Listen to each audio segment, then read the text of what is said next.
میں سیلاب کی کوریج کے لیے علی پور میں 2 دن گزار کر آیا۔ آج وہاں سے کچھ دوستوں نے دل دہلا دینے والے ویڈیو سکینڈل سے متعلق بتایا جہاں بچیوں اور ٹیچرز کے ساتھ گھناؤنا کھیل کھیلا گیا۔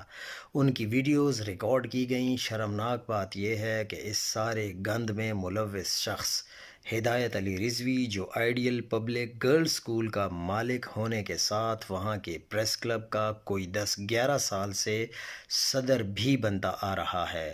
پولیس نے FIR درج کر لی ہے، لیکن علی پور کے جو لوگوں کا شکوہ ہے کہ مقدمہ کمزور دفعات کے ساتھ درج کیا گیا ہے اور تاحال گرفتاری بھی نہیں ہو سکی۔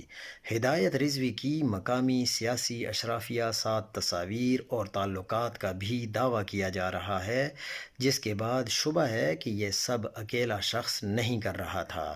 پنجاب حکومت کو اس کیس کو ایک ٹیسٹ کیس کے طور پر لینا چاہیے اور پورے نیٹ ورک کو پکڑ کر نشان عبرت بنانا چاہیے، ورنہ کون اپنی بہن بیٹی کو اسکول بھیجے گا؟